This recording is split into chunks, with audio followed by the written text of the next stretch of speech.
What's up, guys? This is Andrew Erickson here from the Full Press Coverage Fantasy Football Podcast. I am back again here in Dallas, Big D, where we're going to be talking about the Cowboys as I continue my 32 and 32 teams coverage leading up to the fantasy football season. So it's going to be a fun ride. This is a quick episode, but we are going to cover a big team in Big D with the Dallas Cowboys. So without further ado, let's get right into it, starting at the quarterback position, quarterback Dak Prescott. So Dak Prescott's entering his third year in the NFL after 2 seasons, his rookie season where he was sensational, and then last year where he struggled a little bit. But realistically, the real reason we can see that is because of him not having Ezekiel Elliott, who's not pictured here, but we'll get into Cole Beasley soon. Basically, Dak, in his career with Zeke, has essentially averaged, let me make sure I have the right numbers here. So Dak without Zeke has averaged 11.72 fantasy points per game. With Zeke, Dak has averaged 19.3 fantasy points per game. And newsflash, 2018, Ezekiel Elliott is going to be on the field with Dak Prescott. So I do like Dak as a sleeper tight end, a sleeper quarterback this season. I think a lot of people are down on him because of how he ended up finishing last year. But even though he started last year out really well, following up after his rookie season, I did like seeing that. And we saw basically when he lost his best player. I mean, Dez was playing like crap. And without Zeke, he literally had nothing around him, even more than people describe the Cowboys offense now, which people are basically saying that there's nothing there. That being said, that goes into the receivers, and the particular receiver that I like the most on the Dallas Cowboys is not Michael Gallup, it's not Terrence Williams, it's not Allen Hurns, it's a guy by the name of Cole Beasley. Dak has even come out and said that Cole Beasley is his guy. In 2016, Dak's rookie season, Cole Beasley did lead the team in targets. So they already have chemistry developed, and it's not like a situation where Michael Gallup is another guy he's got to get development with. Allen Hurns is another guy. Hurns I'm really kind of off on because Hurns was naturally a slot guy, but Cole Beasley's probably going to man the slot, so Allen Hurns is going to play more outside, which may or may not be his strong suit. So I'm afraid that Hurns may not necessarily be the most dynamic player in terms of what we need from Dak Prescott. He's not really a deep threat guy. We saw that from Michael Gallup. Michael Gallup was making plays down the field, and that's something that the Cowboys struggled with mightily last season with Dez Bryant. They could not get the ball down the field. So Michael Gallup I could see as being a deep threat on the outside. I like him as the primary outside receiver. But Cole Beasley as a guy to eat up targets in the middle of the field with Jason Witten gone. I do like Cole Beasley a lot. He's basically free in drafts. He probably don't have to draft him just because he doesn't have any pedigree, but like a Dynasty League, I have him. In PPR, I think he could be a solid guy. In 2016, he was a solid guy, so I think he's a wide receiver 3 at least. He could have red zone upside. That being said, red zone upside. So Witten, 99% of snaps last year. Dez Bryant, 84% of snaps last year. Both gone. 33 red zone targets gone. Nobody on the Dallas Cowboys had more than 7 red zone targets last year outside of Jason Witten and Dez Bryant. There is a lot of room to make plays in the red zone. Cole Beasley is a guy that could operate there, coming out of the slot. Ezekiel Elliott's another player that I really like to be more involved in the passing game. You look at all the other running backs in the NFL that Zeke gets his name thrown around with. Todd Gurley, Le'Veon Bell, Alvin Kamara, David Johnson. What do all these running backs have in common? They all catch passes. It doesn't take a genius to figure out that Zeke, okay, if we really want to untap our true potential with our 3-down running back, is we need to get him the ball more in the passing game. Zeke is more than a capable pass-catching running back. It's not that hard to necessarily catch passes. I'm not saying he's going to go out and run routes necessarily, but if he's as good as if the Cowboys think he is and they can build the offense around him, then they need to involve him more in the passing game, which I do anticipate them doing. I don't have Zeke as my number 1 running back.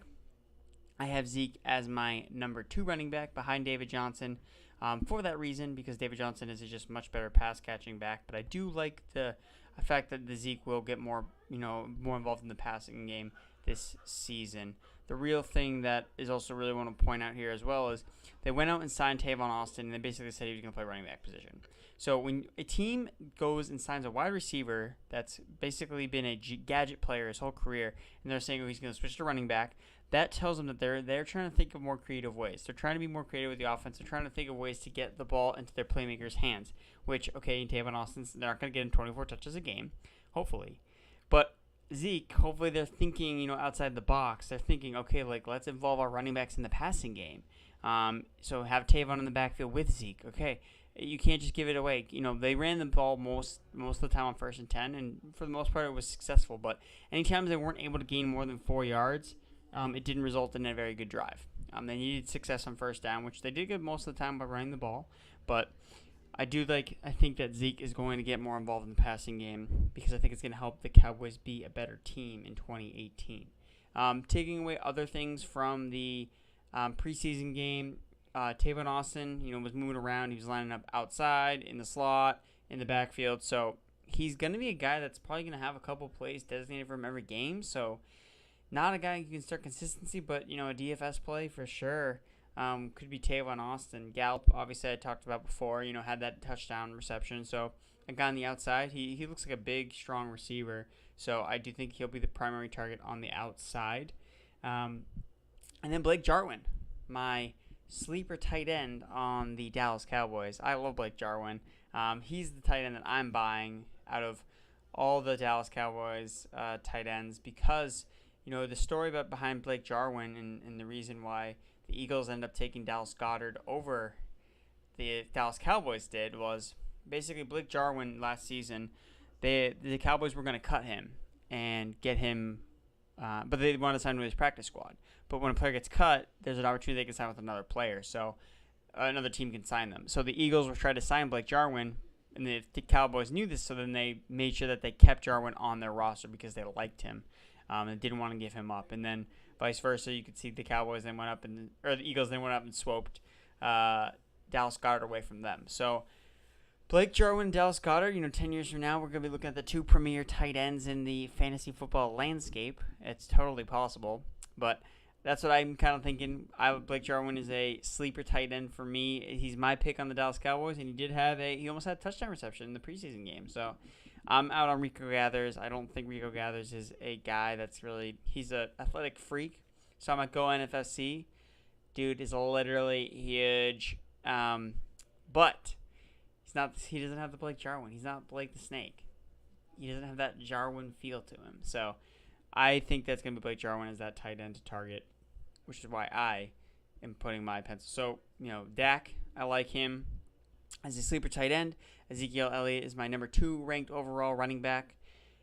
Cole Beasley will be the leading receiver for the Dallas Cowboys. Receptions, receiving yards. Maybe not touchdowns. I won't necessarily give him touchdowns.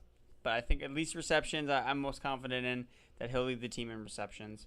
And, other notes about the Cowboys, they have a pretty easy schedule in terms of running teams, so they should be able to run over decent amount of players, or decent amount of teams, excuse me.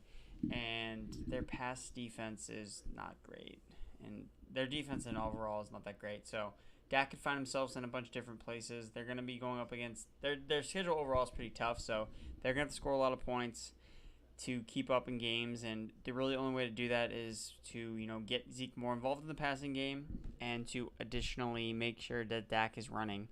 You need to use your mobile quarterback. We saw it with the Panthers last year. They were talking about tuning down from Cam Newton, but for these quarterbacks to really be effective and be as efficient as possible, you have to take that risk because it unlocks a new ceiling with the running ability that those types of players offer. So that's my spiel on the Dallas Cowboys.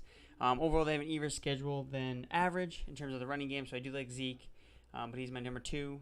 I think in standard I may pick him number 1. I really like his projections to be more involved in the passing game, but I can't officially say it. I don't know the future, even though I like to think I do. Whereas I know David Johnson is going to definitely be locked in, 75 receptions, close to 1,000 yards. And as much as I like to say that for Zeke, I can't realistically make that projection. But that's my take on the Dallas Cowboys. You can follow me on Twitter at @AndrewErickson_. I'll be back again tomorrow with another team on my 32 teams in 32 days. I will be probably hitting a couple 2 teams because I was kind of realizing that I essentially, if I did 32 teams in 32 days, it'd become to the first game of the season, and then most drafts are over by then. So basically useless. I could always even talk about like week 1 matchups and stuff like that, but big things to come. I'll be doing a DFS show for full press coverage, I think, this season. So you're going to tune into that. DraftKings advice.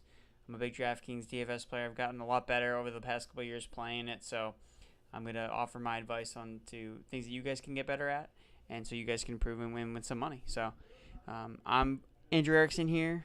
Follow me on Twitter at Andrew Erickson _ Andrew _ whatever. And I will see you guys tomorrow. Let's go.